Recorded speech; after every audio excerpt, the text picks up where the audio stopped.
Good morning दोस्तों। आज हम पढ़ेंगे ऑक्सीकरण और अवकरण अपक्रिया, क्योंकि ऑक्सीकरण और अवकरण अपक्रिया जो है यह हमारे दैनिक जीवन के लिए भी अति आवश्यक होती है। इसको जानना भी ज़रूरी होता है। और यह दोनों अपक्रिया जो है एक दूसरे के सदैव विपरीत होते हैं। मतलब ऑक्सीकरण का विपरीत अवकरण होता है और अवकरण का विपरीत ऑक्सीकरण होता है। तो पहले ऑक्सीकरण समझ लेते हैं, उसके बाद अवकरण समझेंगे। देखें किस तरह से दोनों एक दूसरे से विपरीत हैं। जैसे ऑक्सीकरण का परिभाषा कहता है कि ऑक्सीकरण अपक्रिया में ऑक्सीजन के साथ संयोग करता है। कोई भी यौगिक जो है या तत्व जो है ऑक्सीजन के साथ संयोग करता है और हाइड्रोजन का निष्कासन करता है। ऑक्सीकरण अपक्रिया में ऑक्सीजन के साथ संयोग करेगा और हाइड्रोजन का निष्कासन करेगा। और इसी के विपरीत है अवकरण अपक्रिया। अवकरण अपक्रिया जो होती है, अवकरण अपक्रिया हाइड्रोजन के साथ संयोग करती है, हाइड्रोजन के साथ संयोग करती है, ऑक्सीजन का निष्कासन करता है, मतलब ऑक्सीजन को बाहर निकालता है। जैसे यहाँ पे कुछ उदाहरण भी लिखे हुए हैं। ऐसे बहुत से ऐसे एग्जाम में भी पूछता है कि बताइए इनमें से कौन जो ऑक्सीकरण या अवकरण अपक्रिया है। तो ध्यान दीजिएगा, यहाँ पे देख रहे हैं कि कार्बन जो है ऑक्सीजन के साथ संयोग करके कार्बन डाइऑक्साइड बना रहा है। तो यहाँ पे ऑक्सीजन कार्बन के साथ संयोग कर रहा है, इसलिए इसको बोलेंगे ऑक्सीकरण अपक्रिया। कार्बन ऑक्सीजन के साथ संयोग करके बनाया कार्बन डाइऑक्साइड, इसलिए इसको बोलेंगे ऑक्सीकरण अपक्रिया। फिर सल्फर के साथ वायु को अपक्रिया कराने पर, यानी सल्फर को जो है वायु की उपस्थिति में जला रहे हैं तो क्या बन रहा है, सल्फर डाइऑक्साइड बन रहा है। यहाँ पर जो है ऑक्सीजन जो है सल्फर के साथ संयोग किया, तो कौन सा अपक्रिया, ऑक्सीकरण अपक्रिया। यहाँ पे है हाइड्रोक्लोरिक अम्ल जो है इसके साथ अपक्रिया कर रहा है, यानी HCl जो है MnO2 के साथ अपक्रिया कर रहा है। क्या क्या बना रहा है, MnCl2 H2O जल का निर्माण कर रहा है। और जल के निर्माण के साथ साथ क्या बना रहा है, Cl2 बना रहा है। इसको बोलेंगे HCl को क्या बोलेंगे, हाइड्रोक्लोरिक अम्ल। इसको बोलेंगे मैग्नीज डाइऑक्साइड, क्या बोलेंगे, मैग्नीज डाइऑक्साइड। HCl को मैग्नीज डाइऑक्साइड के साथ अपक्रिया कराने पर यहाँ पे हाइड्रोजन का, यानी कि HCl से जो हाइड्रोजन का निष्कासन हो जाता है। यहाँ पे भी जो लिख चुके हैं कि HCl से हाइड्रोजन का निष्कासन हुआ। तो इस HCl में जो हाइड्रोजन है, यानी हाइड्रोक्लोरिक अम्ल में जो हाइड्रोजन है ना, इसके द्वारा क्या कर दिया गया, उसको अलग कर दिया, यानी क्लोरीन से अलग कर दिया गया। किसी क्लोरीन में भी हाइड्रोजन नहीं है, तो इसमें जो है हाइड्रोजन का निष्कासन कर दिया गया। और कर लेने के बाद क्या क्या बना रहा है, मैग्नीज डाइक्लोराइड, उसके बाद जल बना रहा है और क्लोरीन बना रहा है।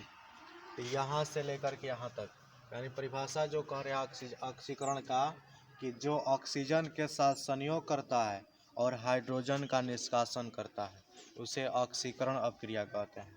उसके बाद दूसरा है अवकरण अपक्रिया। अवकरण अपक्रिया ठीक इसके विपरीत होता है, उल्टा होता है। इसमें जो हाइड्रोजन के साथ संयोग करते हैं और ऑक्सीजन का निष्कासन करता है। यहाँ पे देख सकते हैं कि हाइड्रोजन के साथ ऑक्सीजन संयोग कर रहा है या ऑक्सीजन के साथ हाइड्रोजन संयोग कर रहा है। ऑक्सीजन के साथ हाइड्रोजन संयोग करके क्या बना रहा है, जल बना रहा है। तो हाइड्रोजन का संयोग हो रहा है ऑक्सीजन के साथ, तो क्या बन रहा है, जल बन रहा है।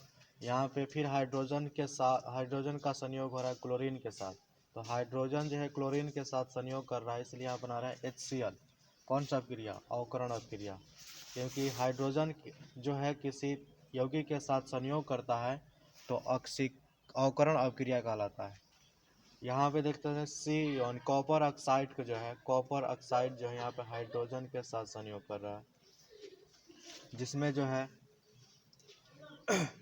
यहाँ पर कॉपर जो है, कॉपर ऑक्साइड जो है, कॉपर ऑक्साइड में से जो ऑक्सीजन की संख्या है, मात्रा है, वह ऑक्सीजन का क्या कर दिया, निष्कासन कर दिया। यानी कॉपर से ऑक्सीजन हट गया तो निष्कासन हो गया। कॉपर प्लस क्या बना रहा है, जल बना रहा है। तो यहाँ पे जो है ऑक्सीजन का निष्कासन हुआ, किससे, कॉपर से। तो कॉपर से निष्कासन हुआ, इसलिए यह जो हो गया कौन सा क्रिया, अवकरण क्रिया। तो फिर से ध्यान दें कि ऑक्सीकरण अपक्रिया जो होता है, ऑक्सीजन का संयोग करता है और हाइड्रोजन का निष्कासन करता है। और अवकरण अपक्रिया वह है जिसमें हाइड्रोजन का संयोग करता है और ऑक्सीजन का निष्कासन करता है। यह सभी है इन अपक्रियाओं के बारे में।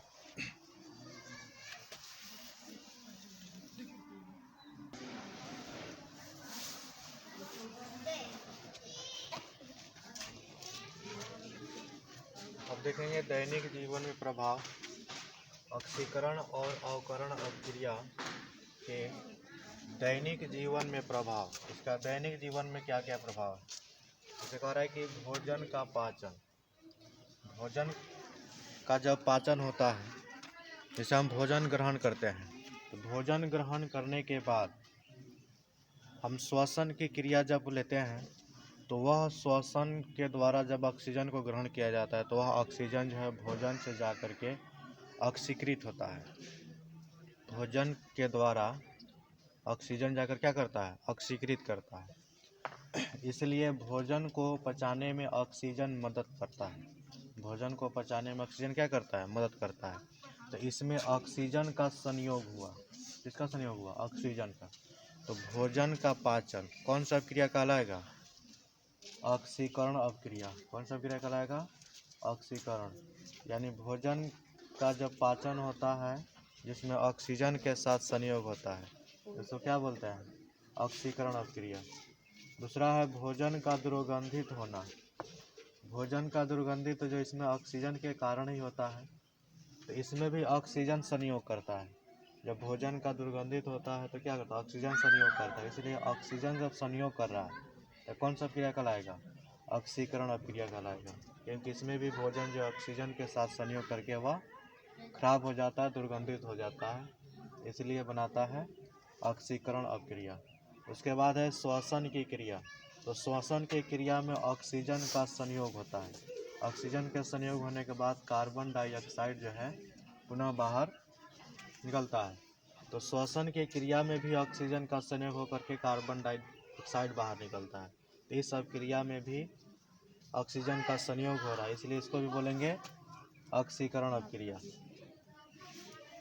ऑक्सीकरण अपक्रिया कहलाएगा। उसके बाद दहन की क्रिया। दहन की क्रिया में भी किसी पदार्थ को जब जलाते हैं तो ऑक्सीजन की उपस्थिति में जलता है, यानी ऑक्सीजन से संयोग करके कोई पदार्थ जलता है, इसलिए इस अपक्रिया को भी बोलते हैं ऑक्सीकरण अपक्रिया।